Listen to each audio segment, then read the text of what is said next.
Jesus? I would say no doubt lived as a person, but to the extent of what he did, I'm not sure. If he comes walking into where I work, shows me the signs of the stigmata and tells me he's the Son of God, I might start believing. I don't believe in God, first of all.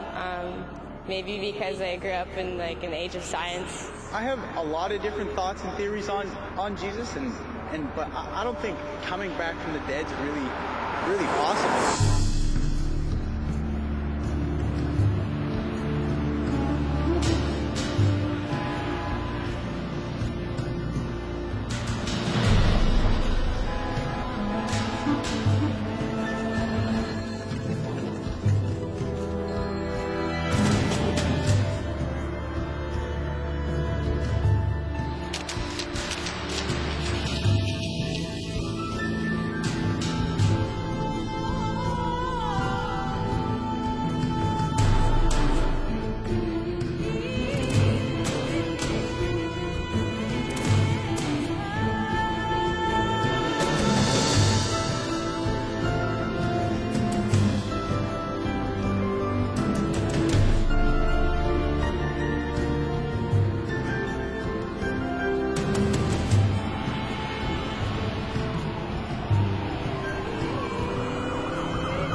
I just thought the idea of an all-powerful, all-loving creator of the universe was just an absurd idea on the surface of it. It wasn't even worth my time to check out. As far as Jesus was concerned, I thought that if he existed, and I wasn't sure whether or not he ever did, he was probably a nice guy, he was probably an excellent teacher, but he certainly wasn't the Messiah, and he certainly wasn't the Son of God.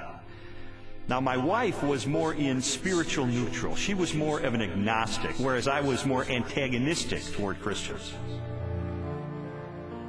I just didn't know where all the pieces fit together. I didn't know who Jesus was or how he fit into the picture. Lee was antagonistic towards God. I was simply confused. There really was no room for God in my relationship with Leslie when we were dating and when we got married, but you know what? We were happy. We didn't have any problem with that. When I first started going to church, Lee responded very negatively. He basically told me that this is not what he had signed up for. That when we had gotten married, he had life planned in a way that did not involve church. My biggest fear with Leslie was that she was going to turn into some religious prude or something, and I thought nothing good can possibly come out of this. But even though I had all these negative ideas of things that were going to happen, in the ensuing months I began to see positive changes in her character and in her values and the way she related to me and the children. And it was winsome and it was attractive. And so when she invited me to go to church with her on January the 20th of 1980, I thought, you know what, I'm going to go. Get her out of this cult, that she's gotten involved in. He did go in with his reporter's notebook so he could take notes and try to find the scandal. Well, the pastor gave a talk that day called Basic Christianity. And he just systematically laid out what it is that Christians believe. And my mind was blown because I had all these misconceptions, and he really did straighten me out on a lot of things. And I remember walking out that day saying two things. First of all, I was still an atheist. He didn't convince me that day that God exists. But secondly, I realized if this is true, this has huge implications for my life. Lee's approach was very different from mine. Mine was mostly a heart issue. I wanted to know that God was real, and the way that was real for me was experientially. And for Lee, it was more about documentation, about being able to have facts that proved it true. Well, I was a journalist, so there was really no problem with me picking up the phone and calling a scholar and saying, hey, I'm Lee Strobel, I'm with the Chicago Tribune. I'd like some background information about the New Testament. And so I would do that, and I thought it was going to be so easy to expose the fallacious thinking behind Christianity, but as it turned out, it took me almost 2 years of my life to investigate these issues. It really was, in a sense, the most exciting story I'd ever pursued as a journalist. I think, unfortunately, because the documents, the New Testament and specifically, were written so far after Jesus' death, that it's really hard to say. I don't know myself that it was real. I was not there, but people were there at that time. So their account of things that happened back 2,000 years ago has been passed down. As an attorney, I rely on evidence. And so, you know, it would be tough to get evidence at this late date. Well, I began my investigation by looking at the gospel accounts. How did I know that the New Testament was telling me the truth when it talked about Jesus? Now, obviously, I didn't accept the New Testament as being the inspired Word of God. I certainly didn't accept it as being inerrant. But what I had to accept it as being, which it undeniably is a set of ancient historical documents. And I knew that historians had criteria that they could apply to determine whether or not these documents are trustworthy. So those are the kind of people who I pursued. I went after the heavy hitters. I went after the expert witnesses who could help me sort through these issues. J.P. Moreland, Biola University. Mark Strauss, Bethel Seminary. Craig Blomberg, Denver Seminary.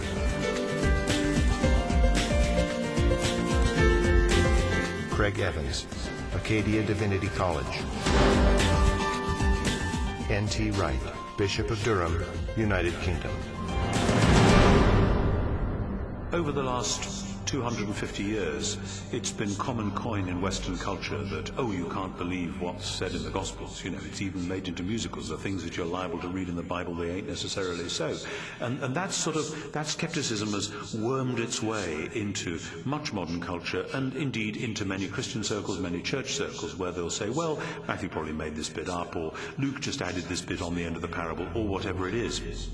I and others have spent some of the best years of our lives researching what was actually going on in Palestine in the first third of the first century AD, and trying to get inside the minds of first century Jews, first century Romans, different Jewish parties and movements, etc., etc.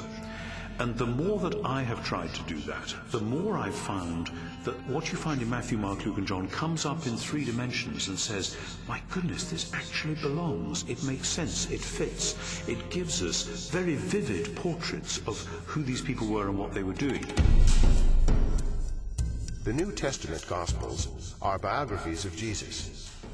While the authors do not identify themselves in the text, from very early in the Christian era, the Gospels have been attributed to Matthew, a disciple or follower of Jesus; Mark, a colleague of Peter, also a disciple; Luke, a historian and confidant of the Apostle Paul; and John, a disciple of Jesus. Both Matthew and John were among the 12, Jesus' closest followers, and constant companions throughout his ministry. They would have personally observed most of the events they described in their Gospels. Mark and Luke were also contemporaries of Jesus, and wrote their biographies based upon information provided by many eyewitnesses. I knew from my years as a legal journalist the importance of eyewitness testimony. In fact, the first question that anybody asks is, how many eyeballs are there? How many eyewitnesses do you actually have? And I needed to determine whether or not contemporary scholars have ascertained whether or not the Gospels are rooted in eyewitness testimony. It's become evident to scholars of the first century that the Gospels were actually attempts to write biographies of Jesus, and not in the modern sense, because the Gospels are not particularly interested in his early years. But when it comes to Jesus' adult life and his activities, these are biographies. They're very clearly attempts by eyewitnesses to describe exactly what Jesus said and did, and the consensus of New Testament scholarship has moved in that direction. Many have undertaken to draw up an account of the things that have been fulfilled among us, just as they were handed down to us by those who from the first were eyewitnesses and servants of the Word. Luke chapter 1, verses 1 and 2. Luke's Gospel begins with a prologue. It's actually one of the finest Greek sections in the whole New Testament. Luke was clearly a literary artist. But in that prologue, he points out that he has carefully investigated the material that he presents in the Gospels, that he's checked with eyewitness accounts, those who are actually present. If you read that prologue and you see this is the work of a historian, this was someone who has done his research. Therefore, since I myself have carefully investigated everything from the beginning, it seemed good also to me to write an orderly account for you, most excellent Theophilus, so that you may know the certainty of the things you have been taught. Luke chapter 1, verses 3 and 4. You have to understand that people in the first century valued eyewitness testimony. And this is why, from the 2nd century on, it was important to the early church fathers that the people who were alleged to have written the Gospels actually wrote them, and that they were eyewitnesses of the things they wrote. We have actually very early attestation of the authorship of the Gospels. The early church father Papias, for example, as recorded by the church historian Eusebius, identifies Mark's Gospel as essentially the eyewitness account of Peter. Well, Papias was a disciple of the Apostle John, so we are only one generation removed from Jesus himself. That's a pretty close testimony, and strongly suggesting that, in fact, the Gospels are based on eyewitness accounts. Now, of course, it's not what you would have seen if you had a video camera there, because, after all, if you put a video camera on a street corner, even in Washington, you'd get politicians coming to and fro. You wouldn't actually have a story that would make sense. You'd have a string of random, unsorted events. That doesn't mean that none of it happened, that it's all made up. It's just to acknowledge what is blindingly obvious, that it has been edited and no doubt shaped by the needs of the community, because people tell the sort of stories that they want to tell, because this matters to us urgently here and now. Most historians date Jesus' birth between the years 7 and 4 BC, and his death no later than AD 33. Jesus' public ministry began with the choosing of his disciples and lasted approximately 3 years, culminating in the Passion Week and his trial and death. Scholars generally agree that the Gospel of Mark was written first, sometime between the years 60 and 75 in the 1st century. Matthew and Luke were probably authored shortly after, followed by the Gospel of John. The New Testament Gospels are by far our earliest and most reliable records of Jesus of Nazareth. All of the New Testament Gospels were written in the 1st century. Not only are they remarkably close to the events themselves, but in fact eyewitnesses are still around. If they were passing on untruths, if they were not passing on reliable history, then we would expect eyewitnesses to say, wait a minute, this isn't what happened.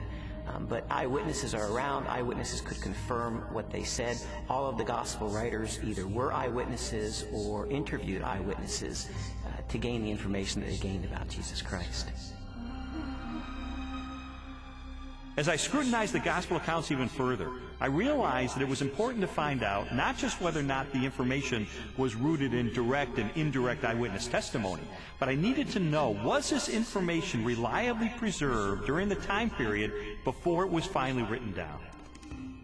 We have to put ourselves into the ancient world without modern media, without even a print-based culture, in which the only and the standard way of preserving information was through oral tradition, most of which was memorized. Young rabbis were often forbidden to comment on a passage of Scripture until they had memorized it perfectly. In fact, it was not uncommon for rabbis of Jesus' time to commit the entire Torah to memory. I've sometimes heard people say, look, I've been in a situation where I whisper something to someone, they whisper it to someone else, and it goes through 10 or 11 people, and by the time the last person tells what was said, it's totally different from what I told the first person. And we can't trust the Gospels for the same reason, because it was transmitted over a long period of time. That illustration is really a bad analogy, and you have to understand that the 1st century apostles who passed on information about Jesus were deeply concerned to get this information correct, because they saw it as sacred holy tradition. It wasn't about what Joe was eating for dinner last Wednesday night. In our day of instant media and everything has to be on film or tape recorded, we are more skeptical of oral tradition, but we don't really understand the nature of oral tradition. Oral tradition is a community event. A story is passed down by individuals within that community. Well, if they get it wrong, you've got an entire community that's going to correct them. So it is self-correcting all the way. These stories were passed on reliably because they were passed on by the community of disciples. In fact, we now have scholarly studies that have been done of oral cultures, and we know that through several generations, Oral tradition can be preserved and passed on without changing a thing. Even though I became convinced that ancient cultures could pass along oral tradition reliably over time, I still had an obvious objection to the New Testament, and that was, isn't it really filled with contradictions?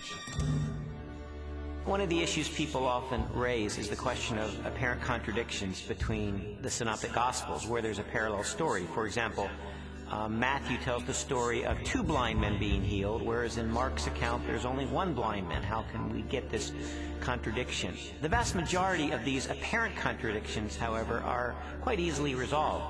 Mark describes only one of the 2 blind men, the one who is most prominent, obviously, or perhaps even the one who became a disciple of Jesus and became prominent in the later church. So most of these apparent contradictions are quite easily resolved. Had every single account given us exactly the same detail, we might have accused them of some form of collusion, of having gotten together and carefully planned out how they were always going to tell the story with the exact number of details, but then one doesn't have independent testimony at all. It's natural when you have multiple eyewitnesses to the same event. You're going to get different perspectives, and that's okay. You want that. What you're looking for is a core to the testimony that's the same, that's consistent, even though there may be some variation in the incidental details. If you're in a court of law and you have multiple witnesses come in and testify to the exact same thing, the first objection that's brought up is to say collusion. They got together. They orchestrated their testimony, and their credibility is shot. The earliest known copies of the Gospels were written on sheets of papyrus and scrolls made of animal skins. They are among the oldest existing manuscripts of antiquity. The Codex Sinaiticus was authored between AD 330 and 350. It contains almost all of the New Testament and a significant portion of the Old, while the Codex Vaticanus from the same era is a nearly complete Greek copy of the entire Bible. A papyrus fragment from the 18th chapter of John dates to AD 125, less than a single generation after the Gospel was originally written. When I found out that we have no original survivors of the manuscripts of the New Testament, I became very skeptical.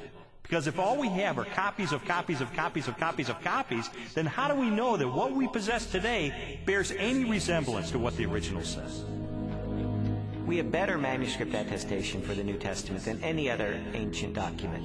For example, the Bible of the Greeks, Homer's Iliad, is preserved in maybe 600 manuscripts, the oldest of them 1,000 years after the document was actually written. The New Testament, we have something like 5,000 Greek manuscripts. So everyone agrees, whether liberal or conservative, that we have an incredibly reliable New Testament. We have thousands of manuscripts of the New Testament. We also have virtually the entire New Testament preserved in the quotations of the Church Fathers in the first 4 centuries, so that if we had no copies of the New Testament, we could reconstruct the New Testament from quotations from the early Church Fathers. Following the pattern of my investigation, my next step was to determine whether or not there was any evidence outside the New Testament that corroborates what the New Testament tells us. Jesus, of course, wasn't the emperor of the Roman Empire. He wasn't some autocrat that had conquered half of the world, but he did leave an impact in his own environment and created a movement that grew from there. And there is a remarkable amount of documents and corroboration. Josephus refers to him.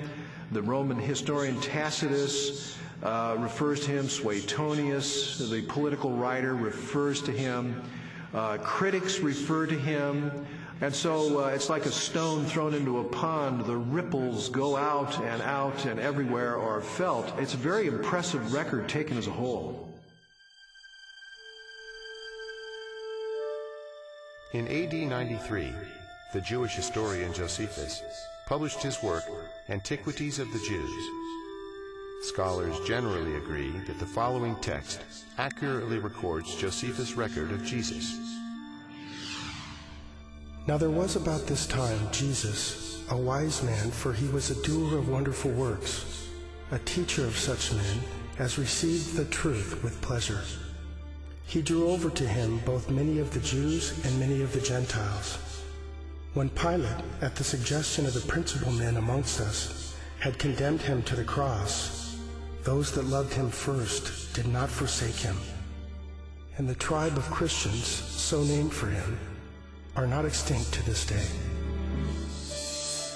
In a court of law, the rebuttal case is an opportunity for the other side to present their evidence. Well, in recent years, there's been a proliferation of books and articles about the so-called Gnostic Gospels. And I wanted to figure out, does this represent the mainstream of academic scholarship? The Gnostic Gospels are a collection of religious writings from the 2nd and 3rd centuries. They blend the teachings of Jesus with a variety of ancient philosophical beliefs. According to the tenets of Gnosticism, the universe was the creation of a flawed and wicked God. Therefore, all matter was evil. Salvation from this world could only be attained through secret knowledge about the spiritual nature of man. There's been a lot of talk about the Gnostic Gospels, the Gospel of Mary Magdalene, the Gospel of Philip, the Gospel of Thomas. These documents are almost universally recognized to be much later than the New Testament Gospels and not to record historically reliable material related to Jesus. Well, the New Testament Gospels give us a portrait of an early 1st century Palestinian Jesus of Nazareth. The Gospels from the 2nd century, which are mostly Gnostic Gospels, such as the Gospel of Judas, or the Gospel of Thomas, or the Gospel of Philip, or the Gospel of Mary, they give us a very different Jesus. Now, you can pick and choose if you want. You can say, well, I like the 2nd century Gnostic Jesus better. Others might want the early 1st century Palestinian Jesus. But if you're going to be a scholar about it, and you're going to talk about, well, which Gospels really do give us earlier traditions that more reliably reflect the actual historical Jesus, you got to go with the New Testament Gospels every time. There's a view among some that there were all of these different competing views of Jesus Christ, and that the one that won out became the orthodox perspective of Christ reflected in the Gospels.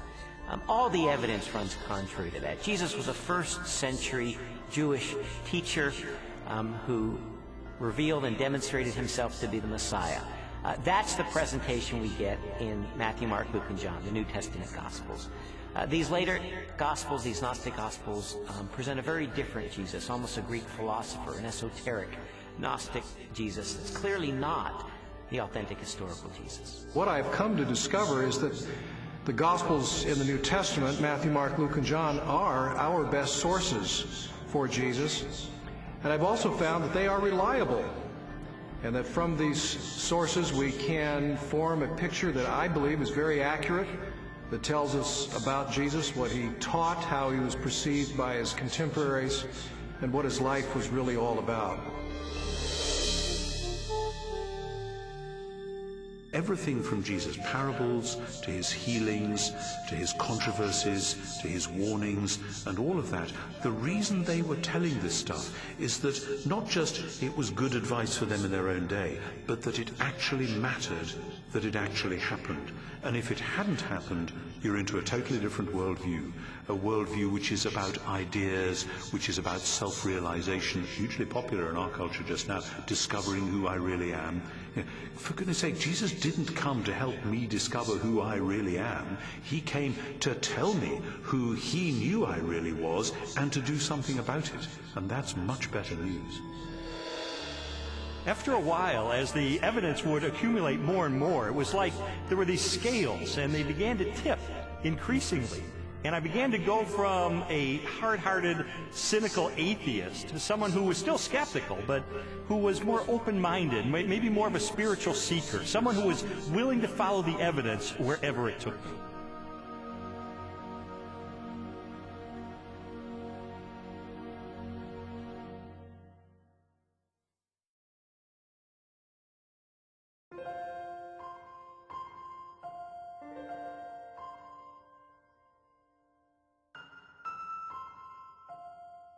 This whole time I was on this investigative journey, Leslie and her friends behind the scenes were praying, because they knew that I was checking into the evidence. I was looking into these issues for myself, and they just wanted me to be open-minded about the evidence that I found. I was feeling like my whole world was opening up into something new and way more exciting and fulfilling than what we had been on. And it was that frustration of trying to help him to recognize that that was the case. Well, Leslie tried several things during this period to try to spur me on in my investigation. It didn't help very much. For instance, she would leave Bible tracts around the house, or she would take a Christian book and highlight certain passages and leave it open on a coffee table, things like that. And it really didn't help. And I told her it was not helping, and she understood that. But I think sort of the whole time she was holding her breath, because this was not a very smooth investigation. He would take 2 steps forward, 3 steps back. Sometimes it looked like he was really getting it, and other times he would just turn into an angry, frustrated person again. And so it was a very frustrating time for both of us. I believe Jesus was a real person. I believe he did live. I guess there are some exaggerations in the Bible, I'd have to say. I don't believe we'll ever know if Jesus was really what everyone thinks he is. I think it's a lot of folklore. I think it's a lot of historical misrepresentations. I think it's a lot of wishful thinking. But I don't think we know, and I don't think we'll ever know, and I don't think there's any way to prove what has been claimed about Jesus for all these years.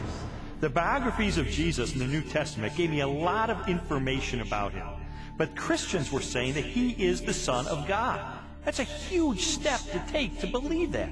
And so I sought out more scholars so I could pose to them this question: who was Jesus?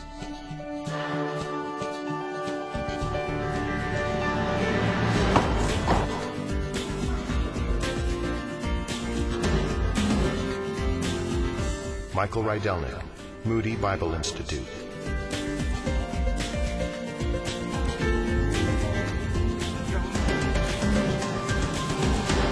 Ben Witherington, Asbury Seminary.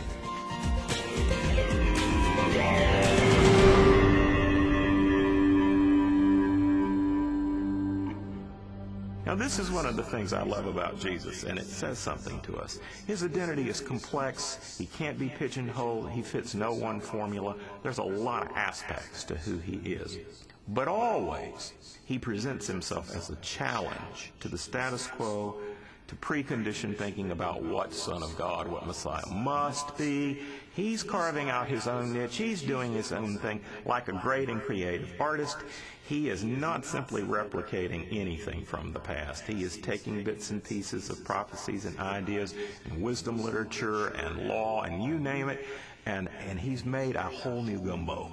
And he's serving it up. And people don't know what to think. He goes in a synagogue and says some of this stuff, and they go, wow, a new teaching, and with authority. Shazam! Amazingly, people say, no one teaches like him because he spoke with his own authority. Our sages, our rabbis, always thought that you have to teach in the name of someone else.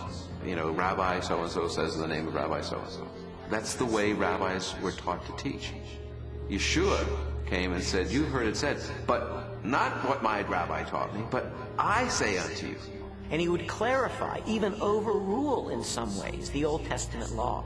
Well, this law was given by God himself, for Jesus to say, I am the authoritative interpreter of the law. I am the one who has come to fulfill the law. That's an extraordinary claim, a claim to essentially the authority of God. The Spirit of the Sovereign Lord is on me, because the Lord has anointed me to preach good news to the poor. He has sent me to bind up the brokenhearted, to proclaim freedom to the captives. Isaiah 61:1. It's interesting because when Yeshua went into the synagogue, that was the passage he read. And he says, this day, this verse is fulfilled in your hearing.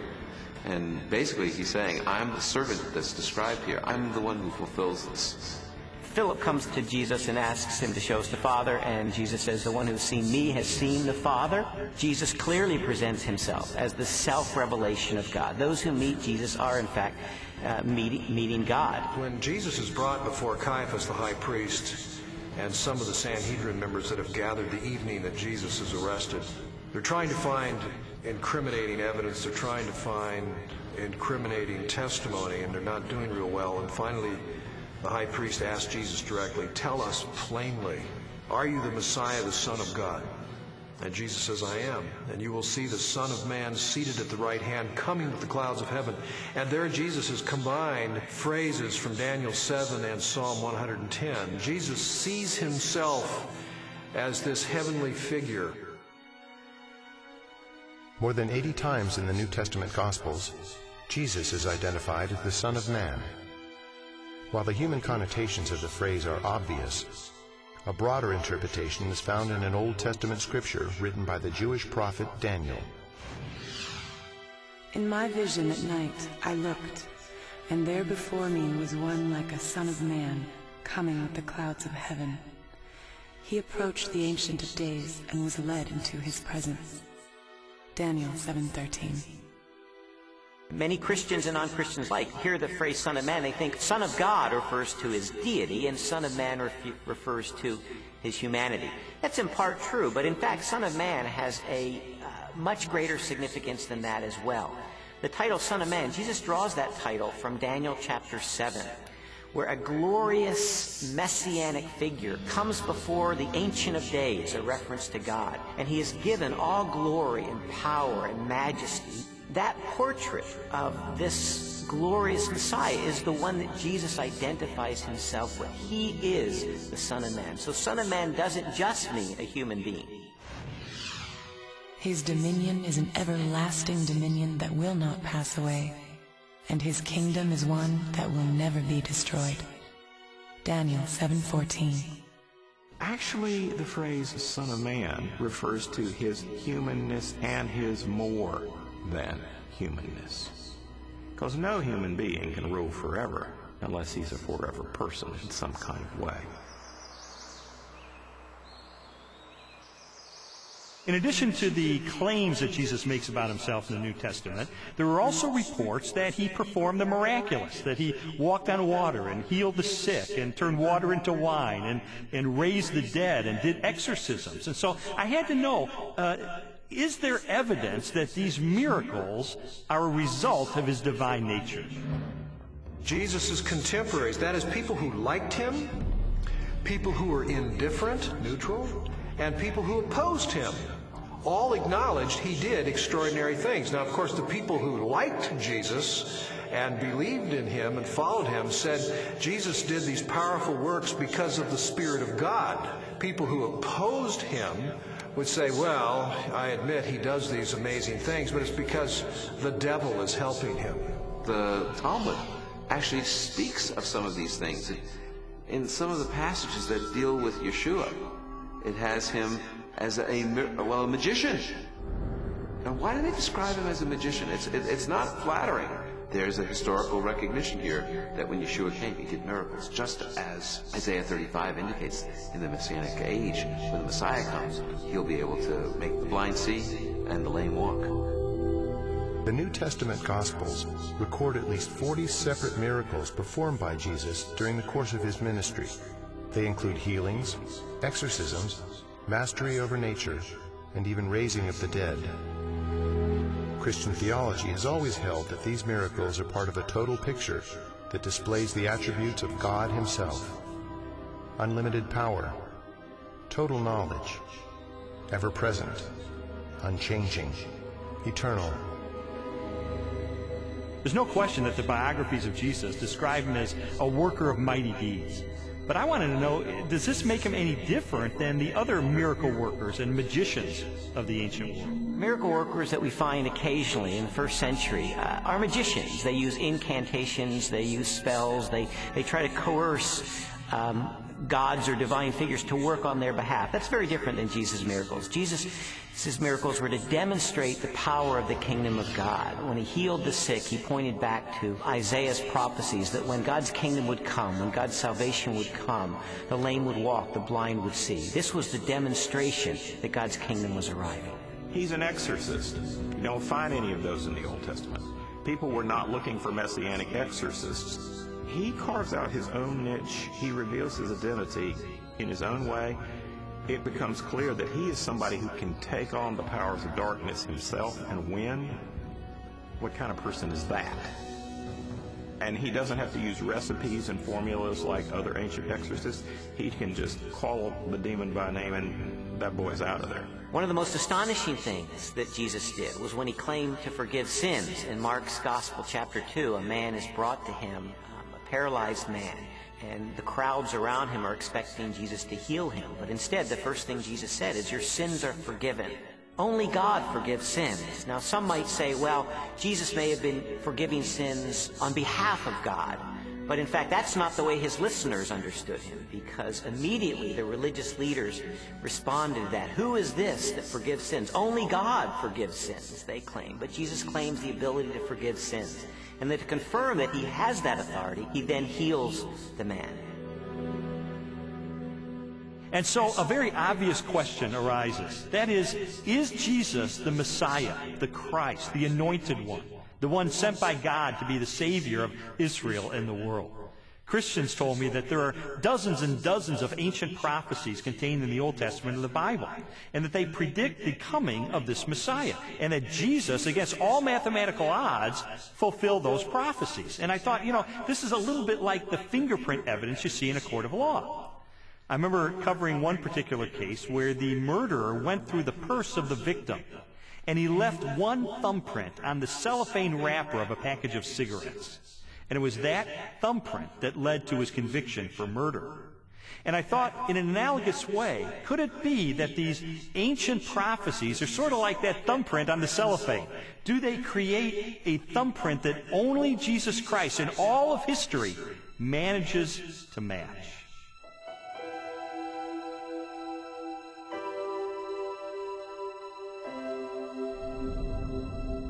This is Yeshayahu 53:6, or Isaiah 53:6. Kulanu katson ta'inu, ish ladarko paninu, Badonai hifniya bo, eit avon kulanu. All of us, like sheep, have gone astray. Each of us has turned to his own way. But the Lord has laid upon him the iniquity of us all. I had a friend who wrote this out on a piece of paper. He typed it up on his computer without any verse notations. And he took it around to everyone in his office. He worked in a big office for a motor vehicle bureau in one of the big states in our country. And he showed it to everyone in the motor vehicle bureau and in the state capitol. And he said, just tell me who this is and where it comes from. And every single person that looked at it, Jew or Gentile alike, it didn't matter. Everyone that looked at it read it, and he said, who is this? They said, oh, it's obviously Jesus of Nazareth. That's who it is. And it's from the New Testament. And then my friend would say, but no, it's not from the New Testament. It's from the Hebrew Bible. It was written 8 centuries before Jesus came. Can you believe this? And he showed it to them from Isaiah. And people really had a hard time, because if you read this passage without any kind of presuppositions or bias, you will read it, and it will be really clear that this is the life of Yeshua. Now, could he have fabricated this, or is this just a big coincidence? In the Old Testament, we really have 2 kinds of prophecies. We have prophecies that are fulfilled uniquely in Christ, and prophecies that are fulfilled typologically in Christ. And I do think we need to distinguish between the two. Those that are fulfilled uniquely in Christ were once and for all fulfilled by Jesus. And those are the ones that we can really point to have apologetic value. That is to demonstrate that Jesus was the only person who could have possibly fulfilled this. His birth in Bethlehem is one of those prophecies. His role as the suffering servant of Isaiah 53 is one of those prophecies. His entrance into Jerusalem on a donkey from Zechariah chapter 9. These are clear evidence that Jesus is fulfilling the Old Testament. The most amazing part of Isaiah's prophecies is in Isaiah 9, when it speaks about the son of David coming to be the king, to sit on the throne of David and have an eternal righteous kingdom. And everyone knows it from Handel's Messiah. Unto us a son is born, unto us a child is given. And the idea of this verse is that the Messiah will actually be born, physically born. And then it says, and his name shall be called Wonderful Counselor, Mighty God, Father of Eternity. In other words, he's the creator, the author of time. Some skeptics have said that Jesus could have engineered the fulfillment of these prophecies. Of course, Jesus could not have determined where he was going to be born, so to be born in Bethlehem, obviously he could not have engineered that. Also, as the suffering servant, it would have been difficult for him to engineer such a specific fulfillment of Isaiah 53. But on the other hand, the fact that Jesus performed certain actions that in fact fulfilled prophecies only demonstrates that he was indeed the Messiah. Anyone who enters Jerusalem riding on a donkey, in obvious fulfillment of Zechariah 9:9, is saying, yes, I am the Messiah. So we certainly have a glimpse in that fulfilled prophecy of the self-consciousness of Jesus, that he truly believed that he was the Messiah. Scholars have determined that Jesus fulfilled at least 4 dozen major prophecies, each written a minimum of 3 centuries before his birth. Their content ranged from specific details about his life to the symbolic implications of his death. Psalm 22 gives a poetic picture by David, written in the first person, of what the Messiah will be like in his suffering. And one of the things he says is that they will pierce my hands and my feet. Now, David wrote before crucifixion was known, probably by about 300 years. So Isaiah 53 says he was pierced through. It gives us the reason for that. He was pierced through for our iniquities. So there's a purpose. He dies not just because he's a martyr, but because he's a substitution for sin. A college professor of mathematics and science named Dr. Peter Stoner wanted to determine what the odds were that any human being throughout history could fulfill the Messianic prophecies. So he had his students come up with very conservative estimates of the likelihood of any human being fulfilling certain of these predictions. And then they just ran the numbers. And what they determined is that the odds of any human being fulfilling 48 of these ancient prophecies would be 1 chance in a trillion.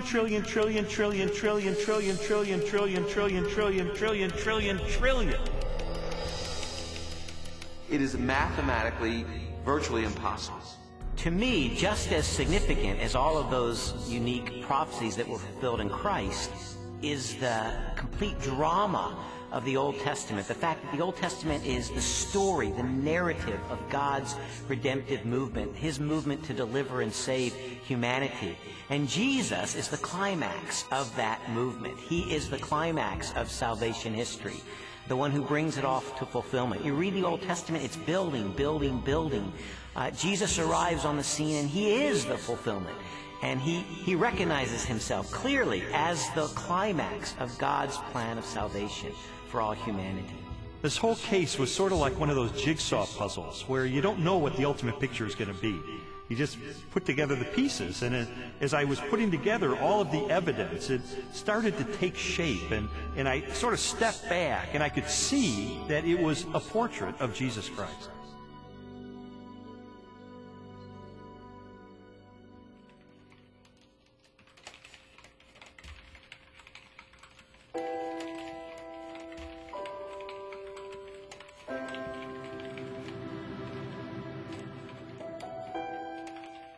This was not just an intellectual journey. There was a very real emotional component to this, because I would find things along the way that would challenge me and my worldview on a very deep level. And I would recoil from it, and I wouldn't want to believe it. And there were so many reasons why I didn't want there to be a God, because I did not want to be held accountable for my life. I didn't know at the time why Lee was so angry. I thought it was just being stubborn. He says, after coming through it, that it was conviction. It seemed that the more Leslie's values were changing and her character was being transformed and the way she related to me and the children was changing, it would highlight the contrast with my life. I was feeling fearful and angry as well that he was being affected by it in the way that he was. The truth is, I felt like I was losing Leslie. She was being pulled away from me into this Christian subculture. I didn't fit in there. I'm the atheist. I'm the skeptic. And yet I felt like she was being pulled away, and I loved her. I didn't want to lose her. And it got to the point where I was so angry over the whole thing. One day I just reared back, and I kicked a hole in our living room wall, just out of rage over the situation. It was a very ugly scene right in front of Leslie, right in front of our little girl. They were crying, and I didn't want to lose her.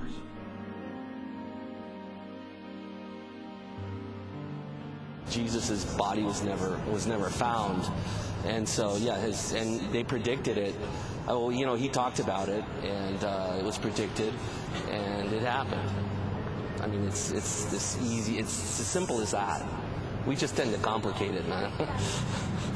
No, not physically, not his physical body. So when they came the following morning and rolled back the great stone in front of the tomb, and he wasn't there, no, it must have been dark in that. I don't know. They must have missed him. No, I don't think physically a physical body can rise. I don't think that he was yanked out of that, or physically walked down the street and met with him. It just doesn't make any sense to me. For more than a year, I'd investigated the historical record for the reliability of the New Testament. I'd looked at the identity of Jesus. But now was time to look at the ultimate evidence for who he really was, the purported resurrection of Jesus from the dead. And for that, I went to the best scholars that I could track down.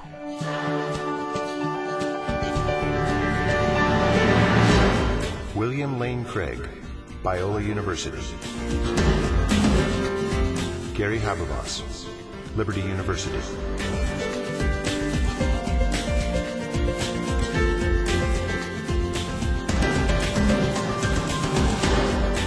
Michael Licona, North American Mission Board.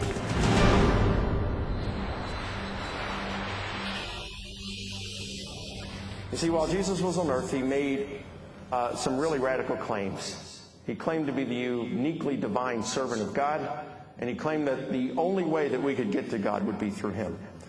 Now, I submit to you that if one of your professors made some claims like that, you would think that he or she was a few French fries short of a Happy Meal. Those are some really audacious claims. Well, a lot of Jesus critics responded to him the same way that you or I would respond to someone making those claims today. Oh, yeah, pal? You really think that's who you are? Well, tell you what, why don't you show it to us? Why don't you give us a sign? Show us a miracle or something. And Jesus said, well, I'll give you one miracle, one sign, my resurrection from the dead. The resurrection of Jesus really is the pivotal event of history. Anybody can claim to be the Son of God, as Jesus clearly did. The question is, can you back it up? What evidence is there to support your claim? What credentials do you have? And if Jesus really did return from the dead, that's excellent evidence that he is who he claimed to be, the one and only Son of God. To weigh the validity of Jesus' resurrection, we must first consider his death. Many skeptics have proposed that Jesus merely fainted on the cross, or was drugged, and later escaped as part of a conspiracy. By contrast, the four gospel narratives collectively describe the events of his public beating, death by crucifixion, and burial. Pilate had Jesus flogged and handed him over to be crucified. Mark 15:15. Chances of surviving crucifixion were extremely bleak. Crucifixion and the tortures that normally preceded it was the worst way to die in antiquity. A person was scourged to the point usually that their intestines, arteries, and veins were laid bare. And then after that, a person was dragged out where they were impaled to a cross or a tree, and then left hanging there in excruciating pain. In fact, the word excruciating comes from the Latin, out of the cross. Jesus was being tried and executed as a rebel leader.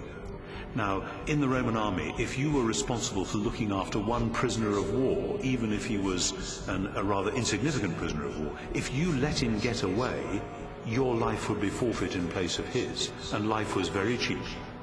If you were looking after the execution of a rebel leader, and you let him get away, you're in deep trouble. You're not going back home to your wife and kids. No way. Game over. The Romans were very, very good at killing people. They specialized in it. They prided themselves on it. Perhaps the most definitive statement of Jesus' death at the hands of the Romans is recorded in the Gospel of John.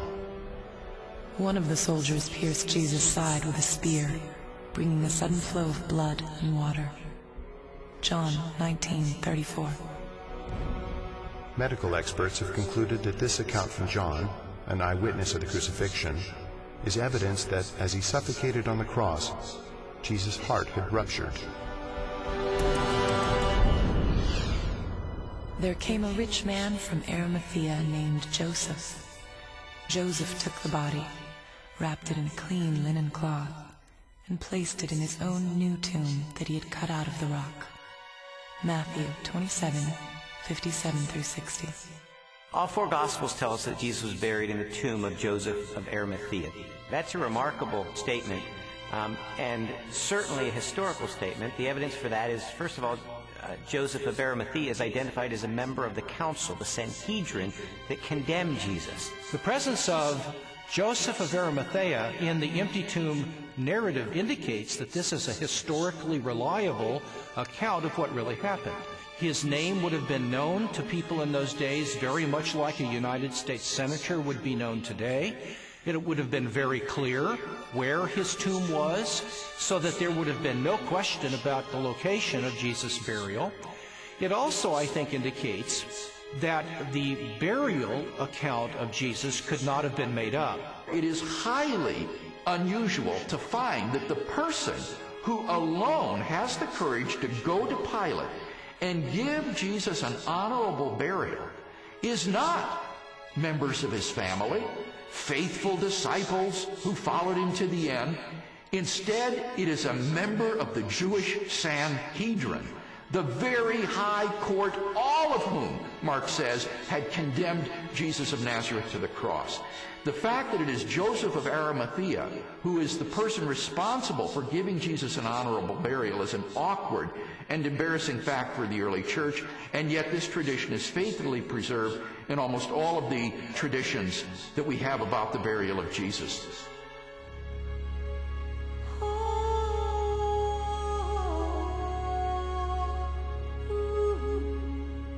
If Jesus really was killed by the Romans, if his body really was buried in the tomb of Joseph of Arimathea, then the next focus of my investigation became obvious.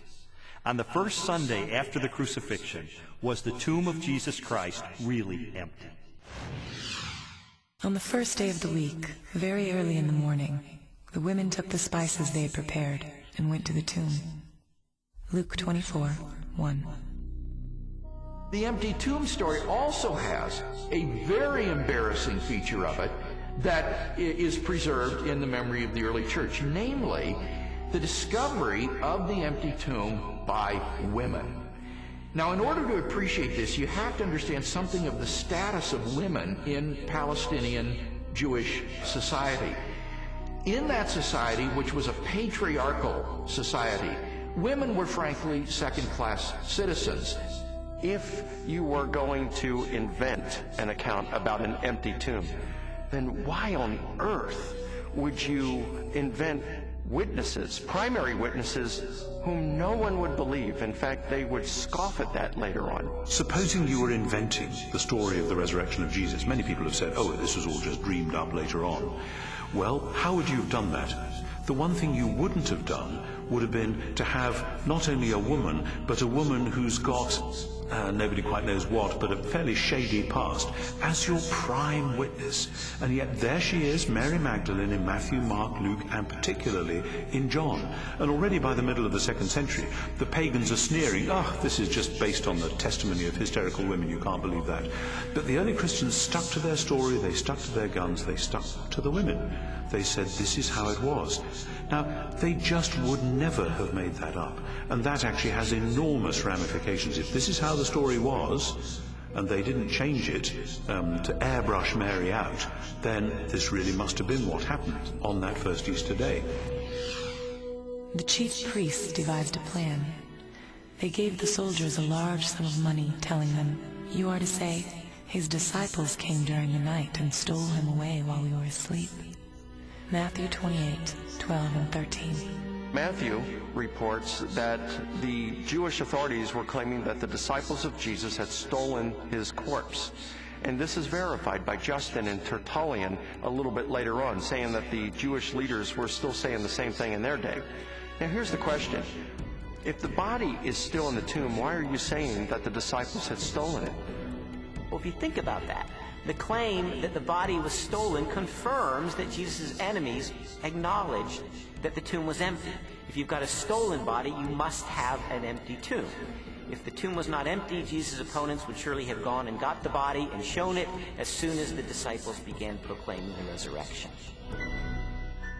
I found the evidence for the empty tomb very convincing, but you know what? That didn't tell me what happened to Jesus. Is it true that hundreds of people really saw him alive after the crucifixion? My research took me to a letter that the Apostle Paul wrote to the church at Corinth, and it contains the earliest passage of all about what happened to the resurrected Jesus. He was raised on the third day. He appeared to Peter and then to the 12. After that, he appeared to more than 500 of the brothers at the same time. Then he appeared to James and to all of the apostles. And last of all, he appeared to me. 1 Corinthians 15, 4-8. Paul, who is a first-generation Christian, having met and seen the resurrected Jesus, describes resurrection appearances to Peter, to the apostles, to James, and finally to himself. And he also mentions 500 people who saw Jesus alive. So we have eyewitness first-hand account of someone who himself saw Jesus alive and knows of 500 people or so who saw Jesus alive. That's extraordinarily strong evidence. These people, Paul tells us, were still alive at the time that he was telling the Corinthians about it. And his implication is we have hundreds of people who actually saw Jesus risen from the dead. If you don't believe me, you can ask them about it because they're still alive. In 1 Corinthians 15, Paul tells the Corinthian church that he passed on what he received. He uses the language, actually, of a formal transfer of tradition. What he received, and then he describes the resurrection of Jesus Christ and the resurrection appearances. This confirms for us that the accounts of the resurrection were creedal tradition that were passed on to Paul. So if 1 Corinthians was written in the early to mid-50s of the first century, these traditions were much earlier than that, going back to the period of Paul's conversion in the 30s. So that pushes the accounts of the resurrection to a very, very early date. Paul seems to think that the best argument for this text is that he received it from trustworthy persons. I gave you what I was given. The answer is right. I went to the right people. And critics believe that Paul got this material. Generally, they say he received it in Jerusalem about 35 A.D. First of all, he's early. He's writing within 20 to 35 years of the purported event itself, because he's quoting from a creed, an oral formula, tradition that predates the writing of the New Testament, for which most scholars date to between 3 to 5 years of the crucifixion itself. 1 Corinthians 15, 3-7 provides evidence that belief in the resurrection was already present among Jews within 2 to 3 years after Jesus was killed. That means that the resurrection stories aren't something that evolved over 30, 40, 50 years after the crucifixion of Jesus. So we have the empty tomb, we have the eyewitnesses, we have the early accounts. The question is, are there any other additional facts, circumstantial evidence, to support the resurrection? While the Apostle Paul described hundreds of eyewitnesses to the resurrected Jesus, the full impact of the event is perhaps best measured by the subsequent growth of the early Christian church in the face of intense persecution. In the 2nd century, the Roman historian Tacitus wrote, "Nero inflicted the most exquisite tortures on a class hated for their abominations, called Christians by the populace.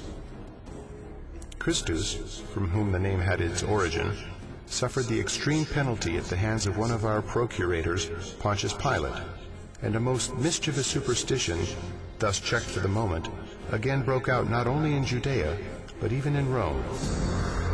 Even the most critical, skeptical scholars recognize that the earliest disciples at least believed that God had raised Jesus from the dead. In fact, they pinned nearly everything on it. Without belief in Jesus' resurrection, the early Christian movement could never have come into being. They recognized in Jesus something special, but they wondered if they were mistaken when he died. They didn't anticipate that. Suffer maybe, but die at the hands of Pontius Pilate, the Roman governor? In fact, even when the first reports of his resurrection reached their ears, they were still doubtful and skeptical. But when they met the risen Lord, their skepticism was transformed into a very confident faith a great joy and a determination to preach the good news to everyone else. And I think that's the part that's awfully hard to refute, because we have this turnabout, this transformation of a discouraged and bewildered following on the basis of the good news. Somehow you have to explain the explosion from scared followers who run away to let's worship him, let's sing to him, let's pray to him. If there was no resurrection, and more to the point, if there was no resurrection appearances of Jesus, to those who doubted and were discouraged and denied and betrayed Jesus, we would not be sitting here talking about this today. Other messianic figures had risen in the past, had claimed to be somebody, and had been suppressed and killed by the Romans. Yet no movement arose around those dead messiahs. But these disciples of Jesus were willing to go to the ends of the earth proclaiming the gospel message, were willing to suffer and die for that. The transformation from a bunch of defeated cowards to boldly, fearlessly proclaiming the gospel, even to the point of death, to me confirms that something happened on that first Easter morning. I have worked much harder, been in prison more frequently, been flogged more severely, and been exposed to death again and again. 2 Corinthians 11:23. After Jesus' crucifixion, the disciples lived lives of hardship for 20, 30, 40 years, suffered greatly in their ministries, and eventually suffered martyrdom and execution without recanting for their belief that they had seen Jesus risen from the dead. I mean, what were they gaining? Were they becoming rich? They're running around the countryside. They're, in some cases, abandoning their family for periods of time so they can preach. What they got for their efforts is death, in many cases. You also have to remember that the disciples died not just for something they believed was true. They died for something they actually saw with their own eyes. It's much more difficult to explain that away than it is for someone who dies for a belief and they're sincerely wrong. I came across a bit of evidence I really found fascinating. James was a half-brother of Jesus, and he was not a believer in Jesus during Jesus' lifetime, but he later died the death of a martyr as a leader of the local church. In a similar way, Saul of Tarsus was a persecutor of Christians, and yet he later becomes the Apostle Paul, this incredible missionary. So I had to ask myself, what led to this radical transformation of these skeptics? Sometimes people will come to believe something they wish to be true. If you believe hard enough that a person is loving and kind, you can talk yourself into believing that, even though the person is not loving and kind. It's very, very difficult, however, to explain people coming to believe something that they're actually standing against. Now, in the case of James and Paul, they did not believe in Jesus before his crucifixion. In fact, they thought he was deranged, and they did not accept what he said and what he taught. James, the brother of Jesus, is a skeptic who doesn't come to Jesus until he meets the risen Lord. Critics allow that.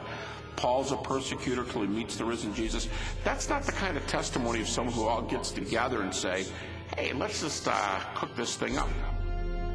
One of the certainties, it seems to me, related to the testimony of the apostles is that they truly believed that Jesus was who he claimed he was, and they truly believed that he had risen from the dead, because they were willing to die for that. Very few people are willing to die for something they don't really believe in, or something even worse that they know to be a lie. When Jesus was executed, his disciples were rightly afraid. They scattered.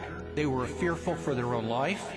Their hopes had been dashed because they had believed Jesus was the promised one who was going to usher a new day in for Israel. Turned out he wasn't, because he was murdered by crucifixion under the authority of the Roman Empire.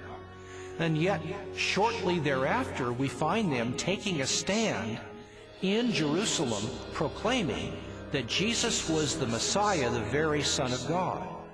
How do we explain that? How do we explain the fact that they were even willing to propagate this the rest of their lives and go to martyrs' deaths for their belief. The only rational explanation is that something happened to them between the death of Jesus and 3 days later, and according to their own words, it was that they saw Jesus risen from the dead for themselves. People have often said, and I think it's a perfectly fair position, that, okay, there aren't actually any good alternative hypotheses for how you explain the rise of early Christianity, but because we know as an absolute fact which we're not prepared to let go of, that nobody ever rises from the dead, then there must in fact be some other alternative hypothesis. And I want to say, okay, if you want to make the absoluteness of bodily death the cornerstone of your entire worldview, I actually can't stop you. If you choose to say, no, here I stand, death is the end, and nobody ever comes back from it, and that's just the way it is, well, that's where a lot of people were in the ancient world, it's where a lot of people are in the modern world. I think that that worldview is radically challenged by the strong evidence which points to the resurrection of Jesus, but it's up to somebody what they do with that challenge.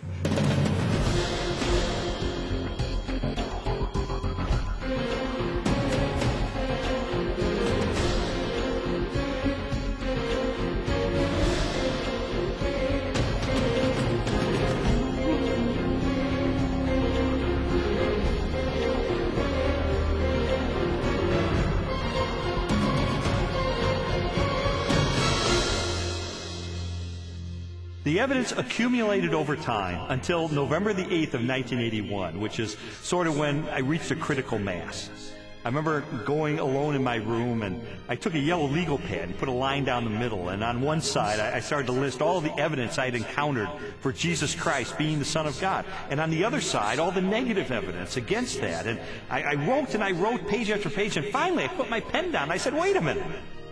In light of this avalanche of evidence pointing toward the truth of Christianity, it would require more faith for me to maintain my atheism than to become a follower of Jesus Christ.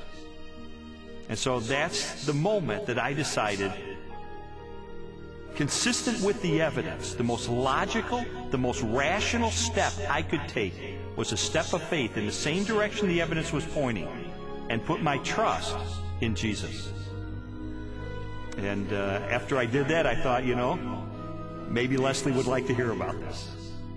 I thought it was too good to be true. My heart was pounding. I was in tears. I was so excited. I just threw my arms around him and kissed him and hugged him and told him how I'd been praying and how lots of people had been praying that this day would come. She threw her arms around me and she said, "You hard-hearted son of a Baptist," she said, "I've been telling you this for 2 years. I mean, come on."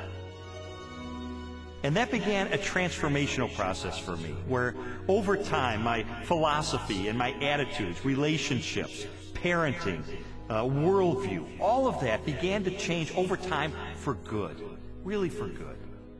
When Lee became a Christian, his whole life started to change, to the extent that our 5-year-old daughter, who also saw those changes, went to her Sunday school teacher and told her that she wanted Jesus to do in her life what he had done in her daddy's life. Jesus said, "You shall know the truth, and the truth will set you free." And that's my story. It was someone who said, I'm going to investigate this stuff with an open mind, let it take me wherever the evidence will take me. And what I discovered in the end is Jesus made the claim that he is the truth, that everything hinges on his identity. In fact, everything hinges on the resurrection, because anybody can claim to be the Son of God. If Jesus really did return from the dead, then he is who he claimed to be, and that changes everything. But what about your own journey? I'd really encourage you, if you've never done it, to investigate the evidence for yourself, but make 3 resolutions up front. Number 1, make it a front burner issue in your life. Number 2, resolve to have an open mind, to go wherever the evidence takes you, even if it takes you to the very uncomfortable conclusion that Jesus is who he claimed to be. And then finally, resolve that once the evidence is in, you will reach a verdict in the case for Christ.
I've always been a logical and curious kind of person. I mean, that's just my personality. I remember when I was little, my parents gave me an electric train for Christmas. And then a couple hours later, my dad finds me in the garage, and I'm throwing the locomotive against the cement floor, trying to break it open. He said, "What are you doing?" And I said, "Well, I'm just trying to figure out how it works."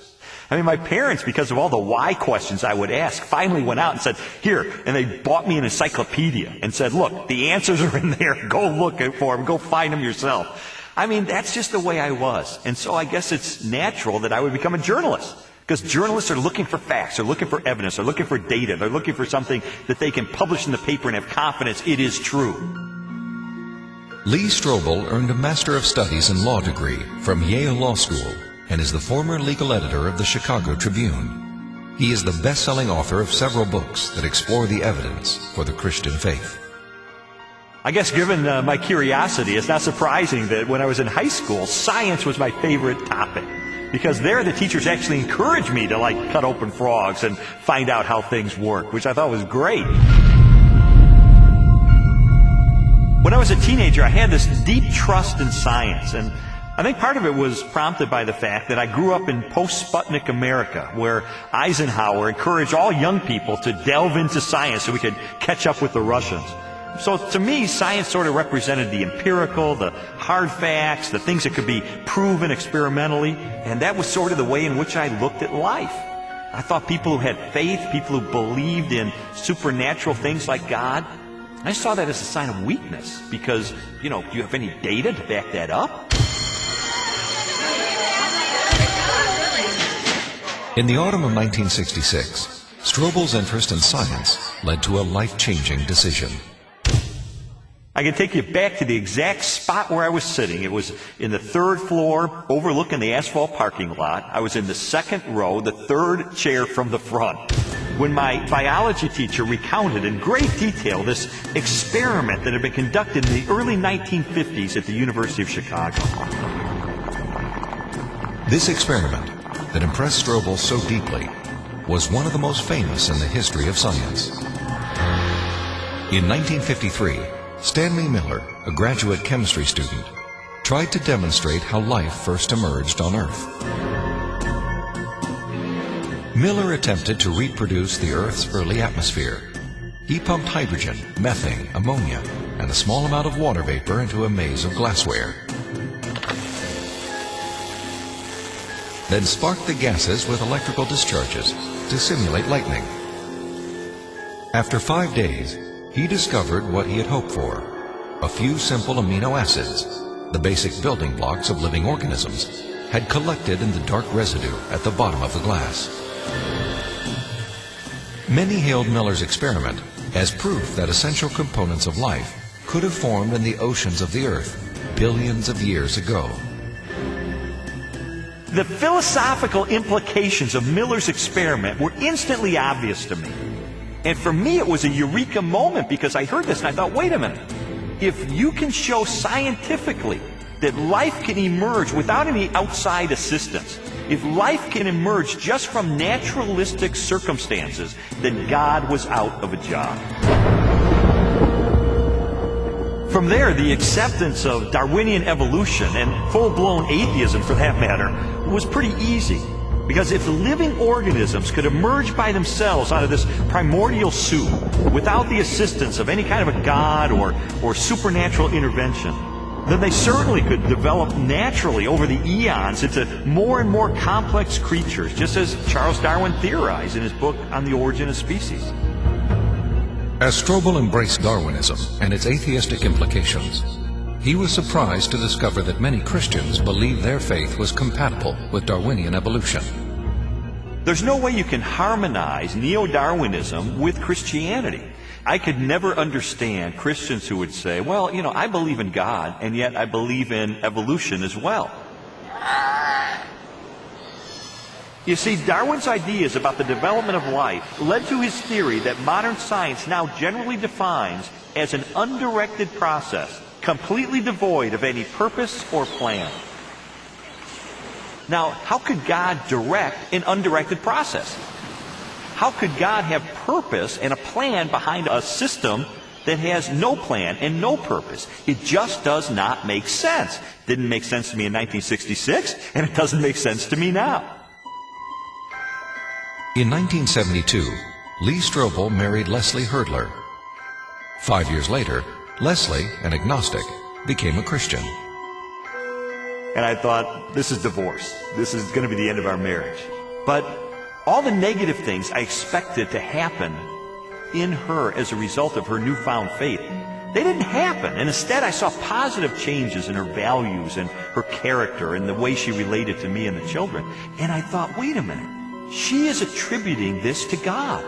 And I don't believe God exists. And so that was the main thing that prompted me to say, maybe I need to really investigate this and get to the bottom of this and determine, is there really any rational way I could ever believe that this kind of a God really exists and really causes this kind of transformation in a human being? And so I decided to use my legal training and journalism training, my scientific curiosity, to systematically investigate, is there any credibility to the Christian faith? Because science had played such an instrumental role in his turn to atheism, Strobel embarked on an investigation of major discoveries in biology, chemistry, cosmology, and physics. His studies spanned more than 20 years and included interviews with scientists and scholars as he sought to determine for himself what these discoveries implied about the reality of a creator. Throughout his inquiry, one question remained constant. Does the evidence uncovered by contemporary science point us toward or away from the existence of God? Two-time Nobel Prize winner Linus Pauling once said that science should be the search for truth. And that's what I wanted to do. I didn't know where the evidence was ultimately going to take me, but I really did want to know the truth about God. And what I found shocked me, and it stunned me.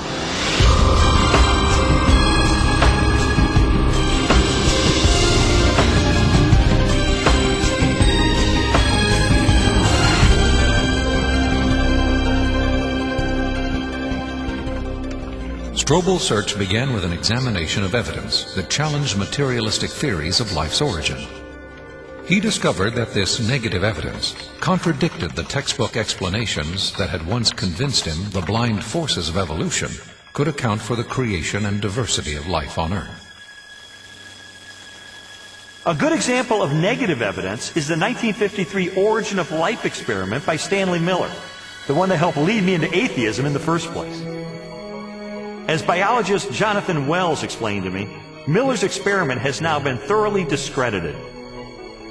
Stanley Miller put together a glass apparatus, and in that apparatus he put a mixture of gases that people at the time thought reflected the atmosphere of the early Earth.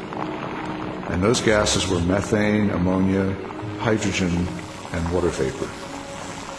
But then the professional opinion of what was there on the early Earth changed. In the 60s, geochemists revised their hypothesis and decided that the hydrogen, being very light, would have escaped into outer space. The Earth's gravity isn't strong enough to hold it. And probably the early Earth's atmosphere then consisted of what we now see coming out of volcanoes today, namely carbon dioxide, nitrogen, and water vapor. Well, if the early Earth's atmosphere consisted of those gases, then Stanley Miller's experiment would not work. In fact, he himself tried it with those gases, and he found that he couldn't produce any amino acids at all. So the experiment falls apart once you use a more realistic mixture of gases in the apparatus. Miller's test has been repeated many times using the correct atmospheric components. The results are always the same. The amino acids that generated so much enthusiasm in 1953 do not appear. Even if Miller's experiment were valid, you're still light years away from making life. It comes down to this. No matter how many molecules you can produce with early Earth conditions, plausible conditions, you're still nowhere near producing a living cell. And here's how I know. If I take a sterile test tube and I put in a little bit of fluid with just the right salts just the right balance of acidity and alkalinity, just the right temperature, the perfect solution for a living cell. And I put in it one living cell. This cell is alive. It has everything it needs for life. Now I take a sterile needle and I poke that cell, and all its stuff leaks out into this test tube. You have in this nice little test tube all the molecules you need for a living cell. Not just the pieces of the molecules, but the molecules themselves. And you cannot make a living cell out of them. You can't put Humpty Dumpty back together again. So what makes you think that a few amino acids dissolved in the ocean are going to give you a living cell? It's totally unrealistic. Stanley Miller's experiment was not the only unsuccessful attempt to explain how life originated. Beginning with Russian chemist Alexander Oparin's work in the 1920s, theorists have also proposed chance, chemical attraction, and biological seeding from outer space as possible answers. Each has failed to account for how non-living chemicals could have arranged themselves into the most basic components of the first living cell. Strobel's research ultimately led him to conclude that materialistic explanations for the origin of life were deeply flawed. And his examination of negative evidence did not end with the question of first life. He also learned of weaknesses in the most celebrated icon of Darwinian evolution. In Darwin's book on the origin of species, there's only one illustration. It's called the Tree of Life. Darwin used it to explain how every species of animal and plant that ever existed on Earth had evolved from the same common ancestor through small, gradual steps over enormous periods of time. Even though Darwin's Tree of Life is included in virtually every biology textbook published over the last half-century, contrary to what we've been told, there is no conclusive evidence of the common origin of all life.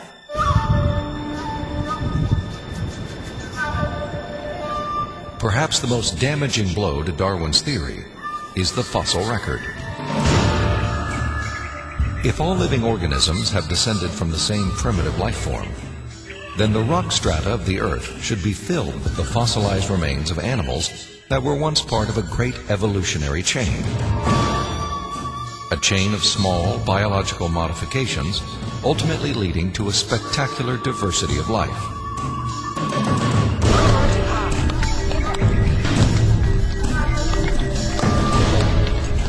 Yet, after 2 centuries of research, highlighted by excavations in southern China, the multitude of transitional experiments, or missing links, that should exist, are conspicuous only by their absence.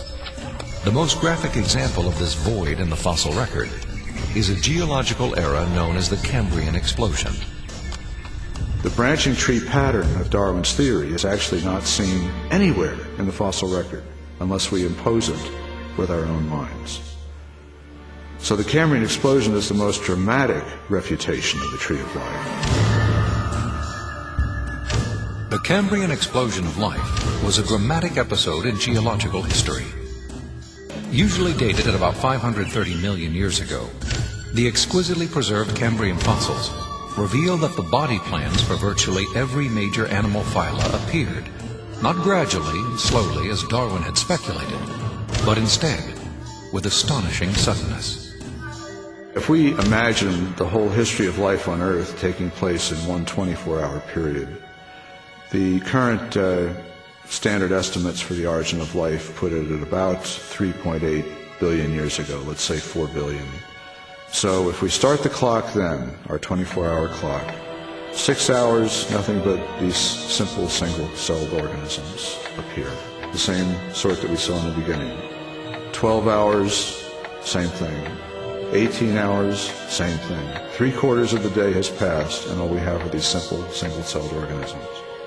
Then at about the 21st hour, in the space of about 2 minutes, boom, most of the major animal forms appear in the form that they currently have in the present. And many of them persist to the present, and we have them with us today. Less than 2 minutes out of a 24-hour period. That's how sudden the Cambrian explosion was. In a geological instant, the animal kingdom leaped from small, relatively simple organisms to extraordinary creatures with spinal cords, compound eyes, and articulated limbs. The record of this explosion of life looks nothing like Darwin's slowly branching tree. Darwin's theory is that there's a tree of life, where you have one organism diverging into many other organisms and big differences appearing at the top. What we really see is from here up. This does not exist in the fossil record. If I were using a botanical illustration, it would be a lawn with separate blades of grass sprouting independently of each other. And those would be the phyla. Now, within each phylum, there is subsequent diversification. But even there, I don't see the branches connecting that would make them a tree of life.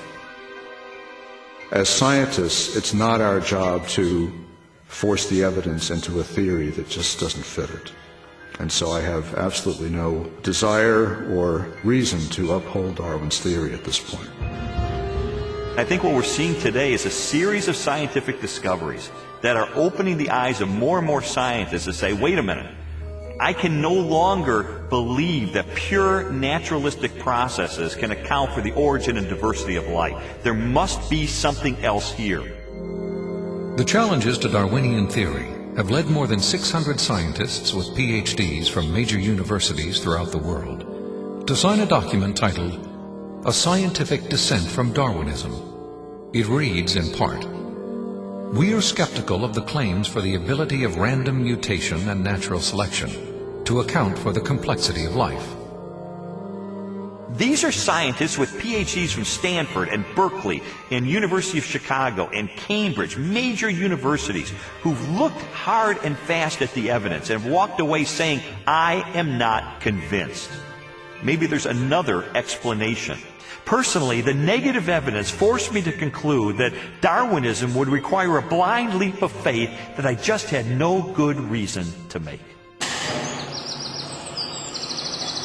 Strobel's rejection of Darwinism and materialistic science was also based on the large body of positive evidence for intelligent design. Evidence he first confronted in the science of cosmology, which explores the origin of the universe.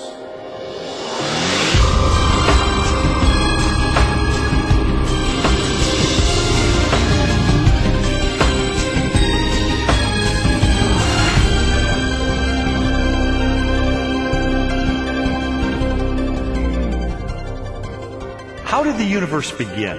What is its source? Few questions have generated as much controversy through the centuries or inspired as many impassioned opinions.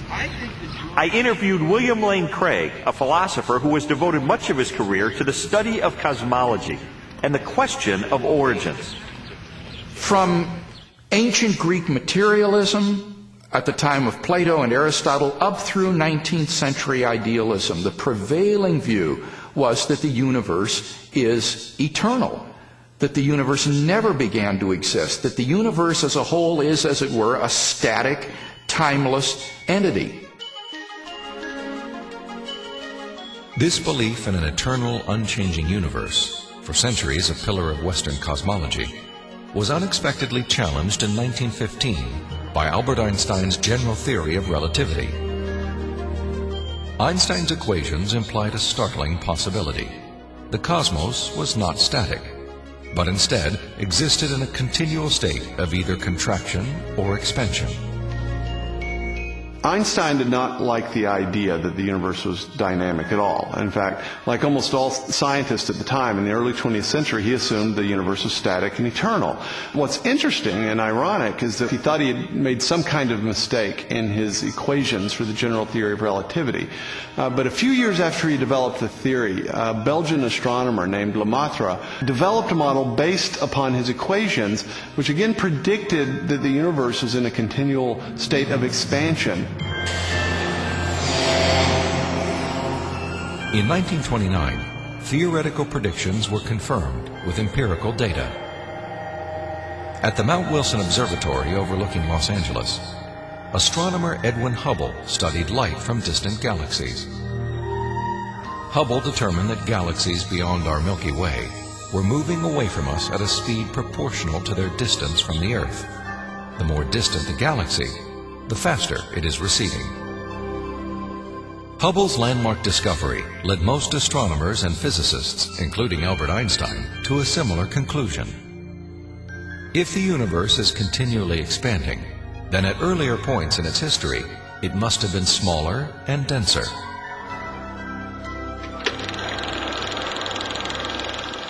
I think a good way to visualize this is to imagine that the history of the universe has somehow been photographed and made into a movie that we could play on a projector.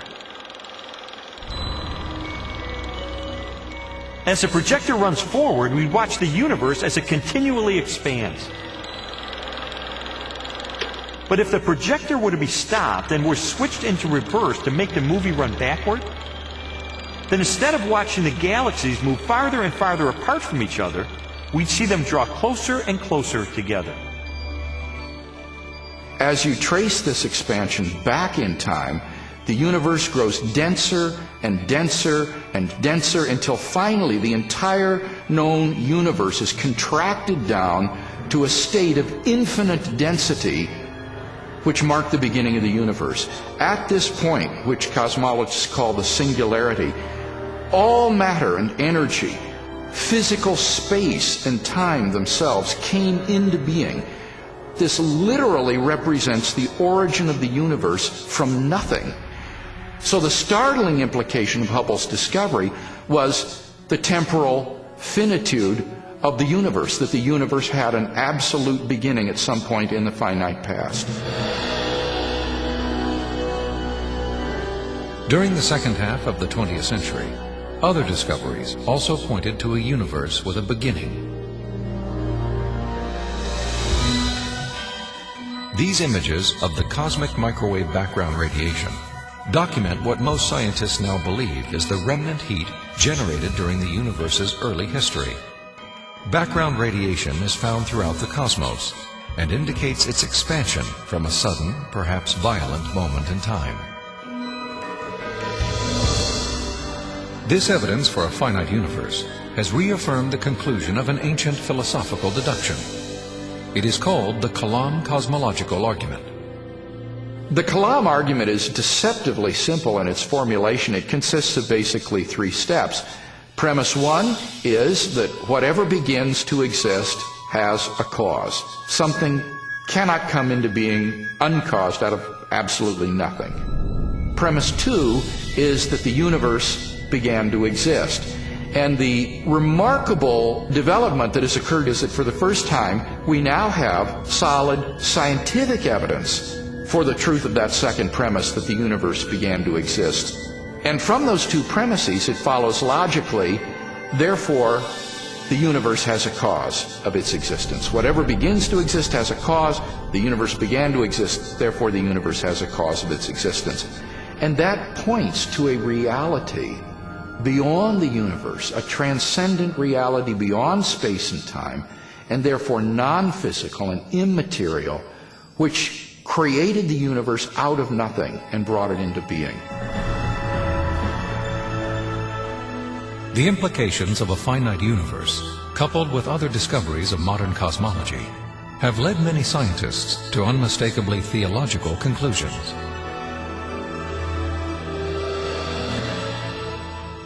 There is no ground for supposing that matter and energy existed before and was suddenly galvanized into action. It is simpler to postulate creation ex nihilo, divine will constituting nature from nothingness. The chain of events leading to man commenced suddenly and sharply, at a definite moment in time, in a flash of energy and light.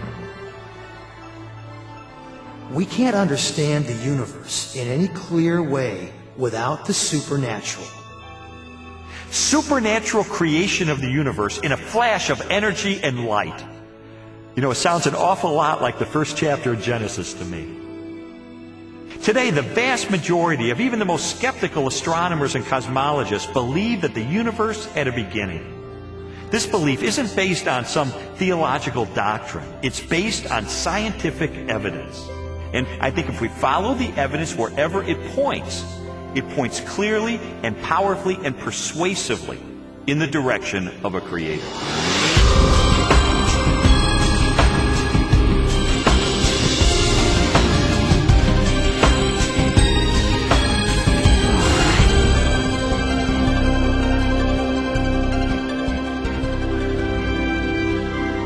Since the beginning of time, all the matter in the universe has been governed by precisely balanced laws and constants.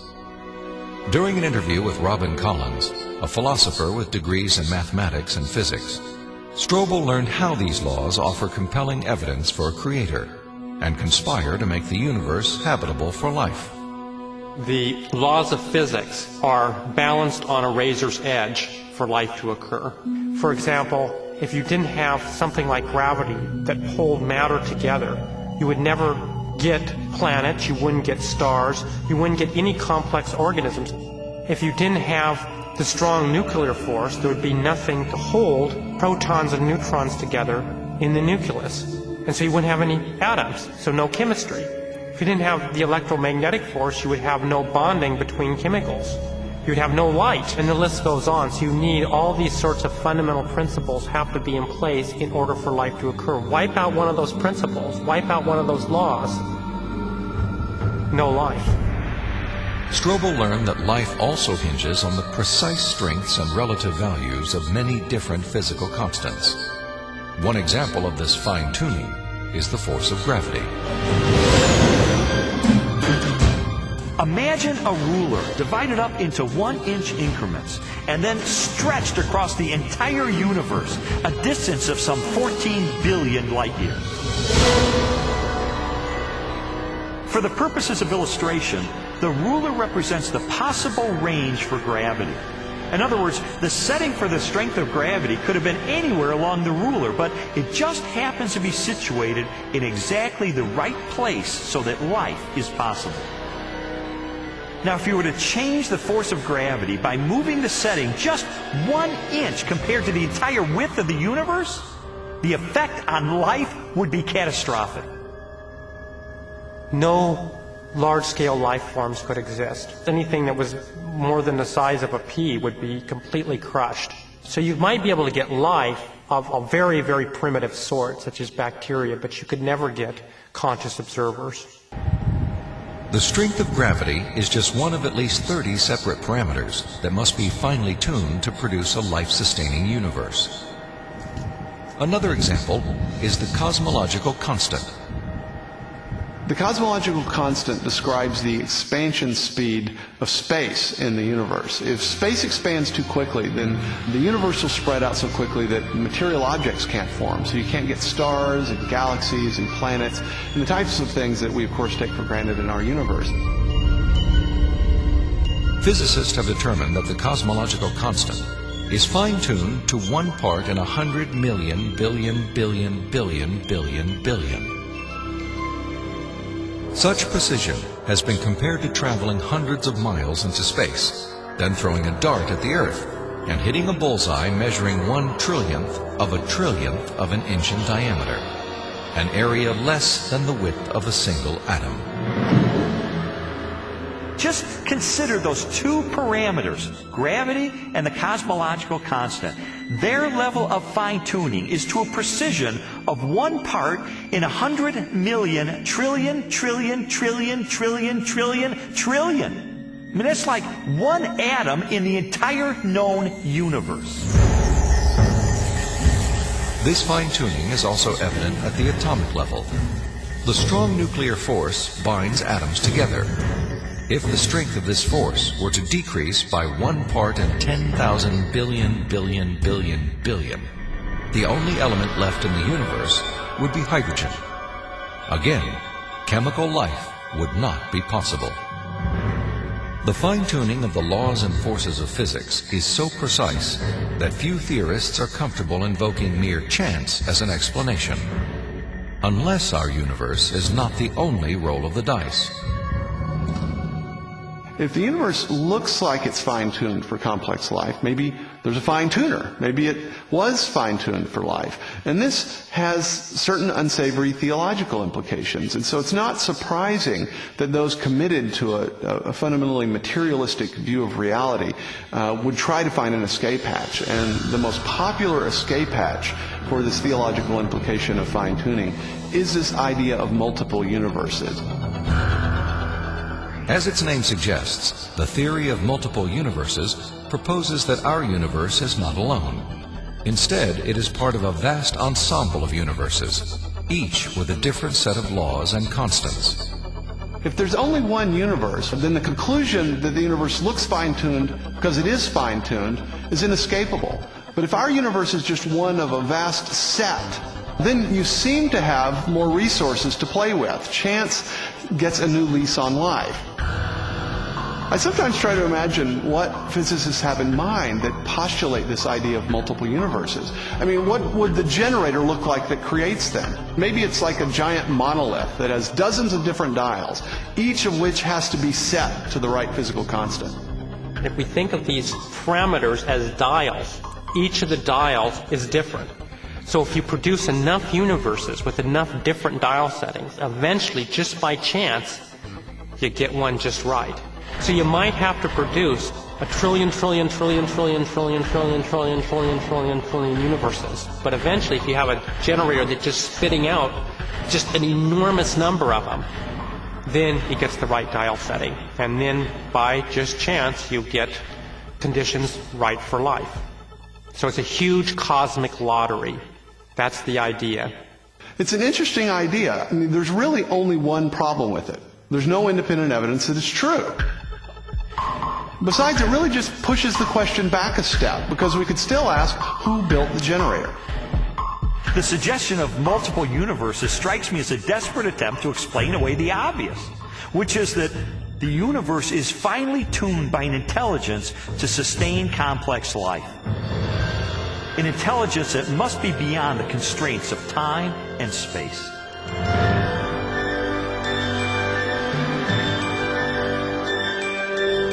Strobel's journey through a universe finely tuned for life inevitably led him home, to the blue jewel of our solar system, the planet Earth. There he encountered another array of critically balanced conditions essential to human existence. When I was an atheist, I saw planet Earth as being one of probably billions of planets just like it all over the universe. I saw our sun as being an average, undistinguished type of a sun. I figured as I looked up at the stars at night that there must be millions and millions of advanced civilizations out there. I just thought there was an ordinariness to our situation. This line of reasoning was totally consistent with my atheistic worldview. But what I learned later is that it's not consistent with what science is revealing about the Earth. Strobel's investigation caused him to consider the many conditions necessary for a life-sustaining planet. In the process, he was introduced to the science of astrobiology and astronomer Guillermo Gonzalez. I'm an astrobiologist, and what motivates me is just to examine the conditions necessary for life and look elsewhere in the universe and see if those conditions are met anywhere else. And the answer could be yes, and the answer could be no, and either answer is interesting. For more than a decade, Guillermo Gonzalez has researched the characteristics of a planet required to support complex life.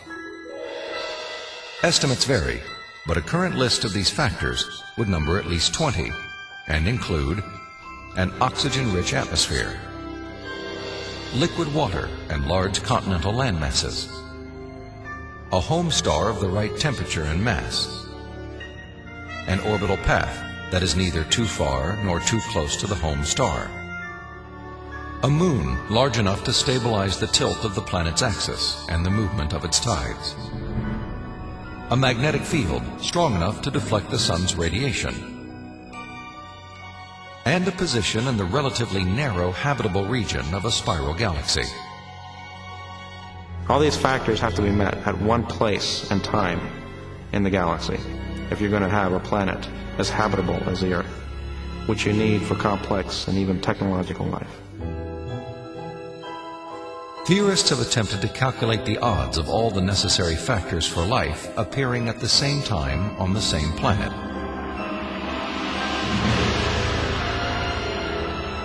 A conservative estimate is 1 chance in 10 to the negative 15th, or 1/1000th of 1 trillionth. On those terms, even when compared to the billions of suns and possible planets in our Milky Way galaxy, the probability of even a single habitable world appears unlikely. There are many probabilistic resources in the galaxy, but on the other side of the coin are all these factors that you need. You have to get just right in order to have just one habitable planet like the Earth. And that leads me to conclude that yes, we're rare in the galaxy. Gonzalez's study of the Earth's habitability led him and colleague Jay Richards to expand the scope of their research. They began to examine how a life-sustaining planet like Earth may also give its human inhabitants access to the mysteries of the universe. I don't think there has ever been a time in the history of the human race in which at least some people haven't contemplated these questions. We ask, why can we see distant galaxies, millions of light years away in the universe? Why can we postulate what's going on inside atoms or inside black holes? Why are we able to discover things about the universe, to answer questions about its age? For most scientific discoveries that we're able to make, these sorts of things can't be explained in terms of the survival of the fittest of our distant ancestors. Not only our ability to do science, but the openness of the natural world to science just completely outstrips the sort of reductionist and Darwinian explanations that we're used to. In response to this evidence, Richards and Gonzalez have argued that our ability to make scientific discoveries is no fluke or accident. Instead, it points to an underlying purpose behind the universe. It is actually designed for discovery. Guillermo Gonzalez and I spent several years pursuing a hypothesis that those rare things that life needs in a planetary environment, those things that make a planet habitable, also set up the best set of conditions overall for scientific discovery. There are many examples of this correlation, including our planet's oxygen-rich atmosphere, both a critical requirement for our survival and a transparent window that allows us to explore the distant universe.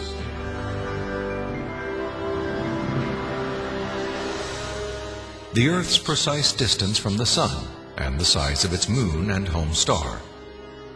These factors not only control our planet's temperature, axial tilt, and the movement of its tides, they also ensure perfect solar eclipses, phenomena that have provided scientists with invaluable data about the composition of stars and the properties of light.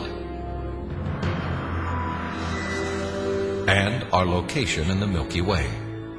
The Earth is positioned between two spiral arms within a relatively small region where life is possible. As a result, we enjoy an excellent platform for clear, unimpeded views of our galaxy and the rest of the cosmos. I think God intentionally created a habitat for us that allows us to see Him through the creation that He has left behind. And this habitat is conducive for us to do scientific research. It didn't have to be that way, but it is. Why? Because I believe that by doing science, we find God.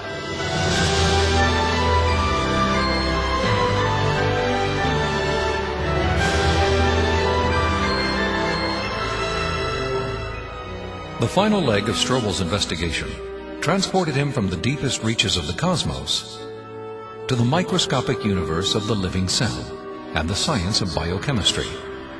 There he encountered more challenges to Darwinian evolution and new evidence of design.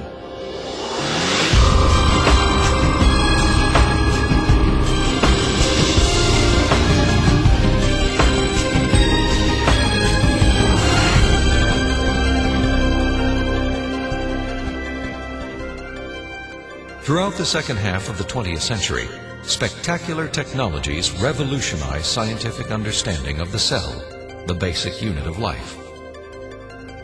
During an interview with biochemist Michael Behe, Strobel learned how this new knowledge has shaken the foundations of Darwin's theory. In the 19th century, when Darwin was alive, scientists thought that the basis of life, the cell, was some simple glob of protoplasm, like a little piece of jello or something that was not hard to explain at all. But with the hard work of science in the 20th century, we've seen that the cell is far from simple. It's got very complicated molecular machines and things that are very resistant to Darwinian explanation. Michael Behe has devoted his career to the study of the design and operation of the cell. He has also written extensively on the biochemical challenge to evolution. Most people have no idea of how small and complex cells are. A typical cell from you or me, called a eukaryotic cell, is probably 1/10 of the size of the head of a pin. And yet in that single cell, there are about 3 billion units of DNA making out the chromosomes. And those 3 billion units make the molecular machines of the cell, literally machines that make the cell work. With computer animation, we can enter the cell. Here, the staggering complexity of its molecular machinery is clearly seen. It's like going into an automobile factory. The factory has a large number of machines. The parts have to fit together in very specific ways to do their jobs, and if things go wrong, the cell is in big trouble. And just one cell is enormously complex, but humans, you and I, are made from trillions of cells, and those trillions of cells have to fit together in the right way and do their own job. Darwinism was a lot more plausible when we were thinking about globs of protoplasm than it is when we're thinking about molecular machines. Each of these biochemical machines is a masterpiece of engineering and nanotechnology. They are essential to functions as vital and diverse as vision, photosynthesis, and the production of energy in the cell. Michael Behe has studied several of these machines, including the flagellum, a remarkable rotary motor. I remember the first time I looked in a biochemistry textbook and I saw a drawing of something called a bacterial flagellum with all of its parts in all of its glory. It had a propeller and the hook region and the drive shaft and the motor. And I looked at that and I said, that's an outboard motor. That's designed. You know, that's no chance assemblage of parts. Behe's reaction was not surprising, especially when the bacterial flagellar motor is animated and magnified more than 50,000 times to display the details of its construction and operation. Howard Berg at Harvard has labeled it the most efficient machine in the universe. These machines, some of them are running at 100,000 RPMs and are hardwired into a signal transduction or sensory mechanism so that it's getting feedback from the environment. It's got some tail proteins which act as the propeller. When the flagellum rotates, these push against the water and therefore push the bacterium forward. And the motor uses a flow of acid from outside of the cell to the inside of the cell to power the turning. The bacterial flagellum has 2 gears, forward and reverse, water-cooled, proton motive force. It has a stator, it has a rotor, it has a U-joint, it has a drive shaft, it has a propeller. It's not convenient that we give them these names. That's truly their function. In all, about 40 different protein parts are required to build a flagellar motor. Half of them are constructor proteins, specialized mechanisms that assemble the flagellum's individual components. Since its discovery, biologists have tried to understand how a machine of such superb design could have arisen gradually, without foresight or plan, through the biological pathway Darwin envisioned. I think what Darwin was trying to show was that things that look designed aren't really designed, but that we can find naturalistic processes to account for the complexity of life. Darwin theorized that every part of every living organism evolved through natural selection, a blind process that acts upon random changes in the cell. Darwin believed that, given enough time, these random variations would transform the simplest cells into the great diversity of life that inhabits our planet. In his study of evolution and molecular machines, Michael Behe has raised a significant challenge to the creative power of Darwin's mechanism of natural selection. It is called irreducible complexity. Irreducible complexity was coined by Mike Behe in describing these molecular machines. Basically what it says is that you have multi-component parts to any given organelle or system in a cell, all of which are necessary for function. That is, if you remove one part, you lose function of that system. Irreducible complexity can be illustrated by a familiar, non-biological machine, a mousetrap. The trap is composed of 5 basic pieces: a catch to hold the bait, a strong spring, a thin bent rod called the hammer, a holding bar to secure the hammer in place, and a platform upon which the entire system is mounted. If any one of these parts is missing or defective, the mechanism will not work. All components of this irreducibly complex system must be present simultaneously for the machine to perform its function. Catching mice.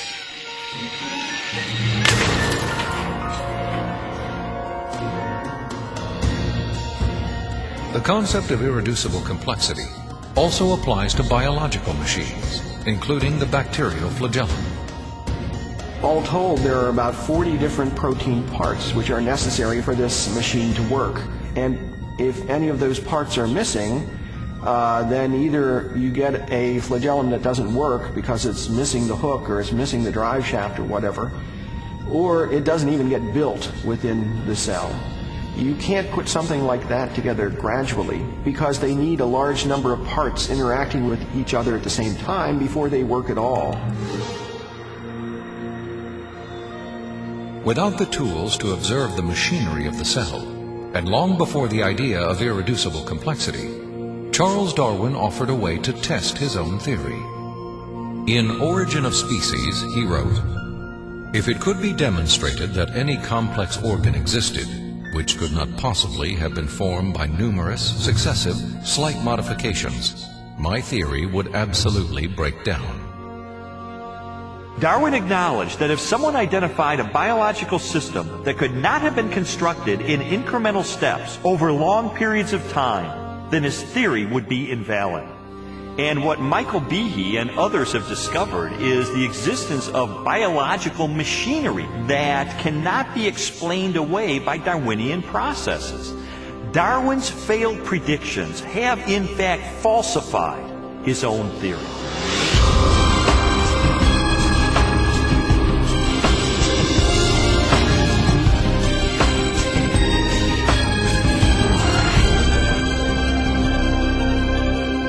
The existence of complex biological machines raises an obvious question. If natural selection wasn't the agent of their construction, then what was? The centerpiece of my investigation was an interview with philosopher of science, Dr. Stephen Meyer. Meyer, who holds a PhD from Cambridge University, brought me face to face with the most efficient information processing system in the universe. The DNA molecule and its language of life. The discovery of the information-bearing properties of DNA and RNA is a fundamental challenge to all materialistic theories of the origin of life. Neo-Darwinism and its associated theories of chemical evolution and the like will not be able to survive the biology of the information age, the biology of the 21st century. Meyer's conclusions are based upon his understanding of the DNA molecule and the genetic instructions that are locked within the nucleus of living cells. In 1953, when Watson and Crick elucidated the structure of the DNA molecule, they discovered that DNA was a carrier of genetic information in the form of a 4-character digital code. That is to say that DNA functions like a software program, only more complex than anyone has ever created or devised. For a biological system to run and operate, it needs genetic information to build the proteins and protein machines that cause the cells to maintain their function. This information is stored in a precise arrangement of 4 chemicals, that scientists represent with the letters A, C, T, and G. Sequences of these chemicals provide the instructions necessary to assemble complex protein molecules that in turn help form structures as diverse as eyes, legs, wings, and hearts. This code has been called the language of life, and it is the most densely packed and elaborately detailed assembly of information in the known universe.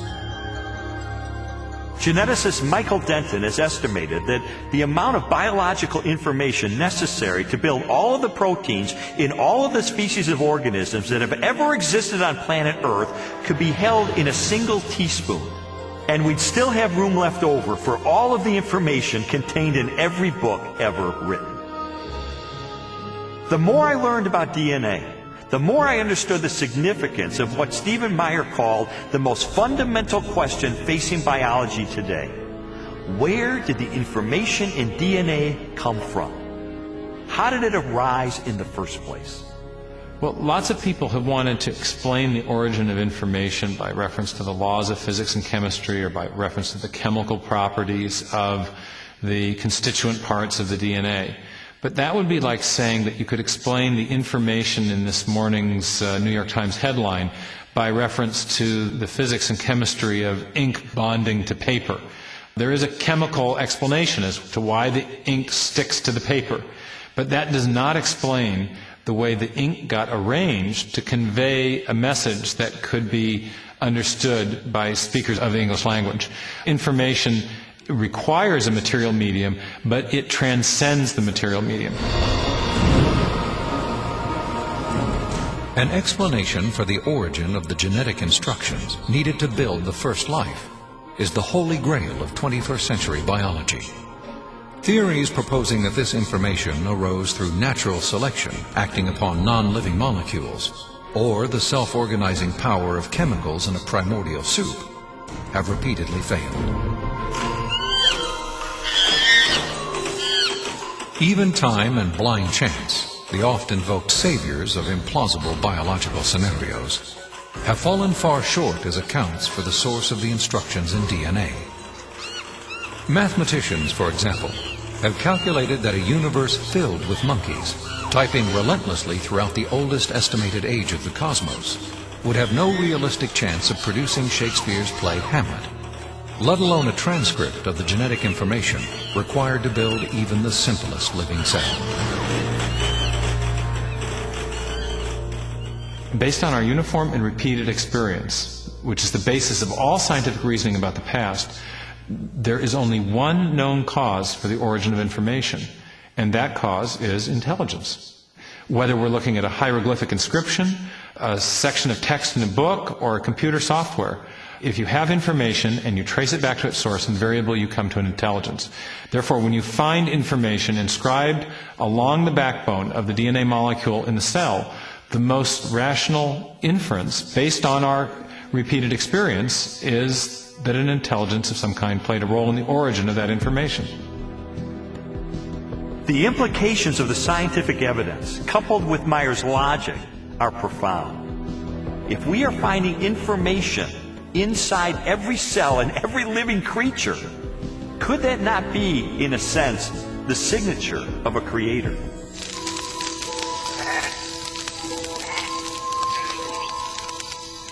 "30 centuries before science unlocked the mysteries of genetic information, or a telescope probed billions of light years into space, the Hebrew shepherd and poet David wrote eloquently of a creator who revealed his existence and power through all that he had made.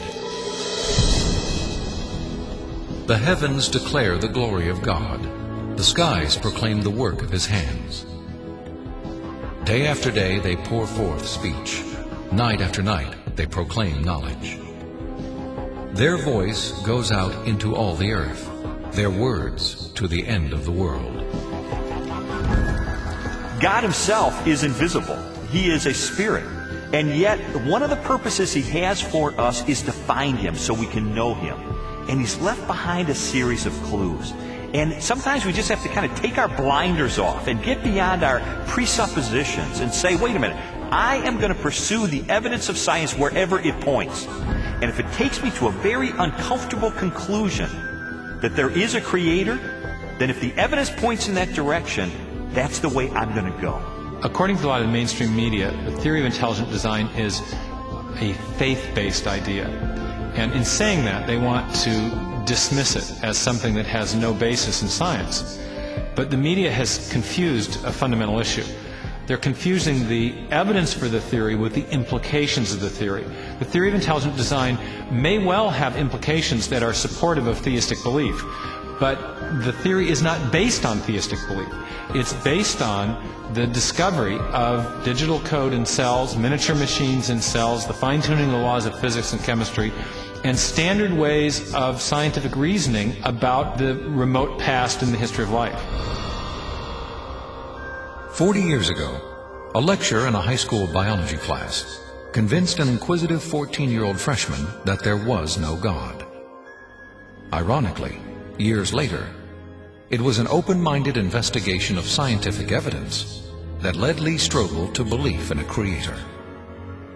One of the most interesting things I've learned as I've gone on this journey of scientific discovery has been that you don't have to commit intellectual suicide to come to the conclusion that there is an intelligent designer. Because today, science is pointing more directly and more powerfully toward a creator than any other time in the history of the world. I was trained in journalism and law to respond to truth. I had to take a step of faith in the same direction that evidence is flowing, which is logical and rational. We do that every day of our life. We make steps of faith based on the evidence that we perceive. And so it was the most logical and rational step I've ever taken to put my faith in the creator that science tells me exists.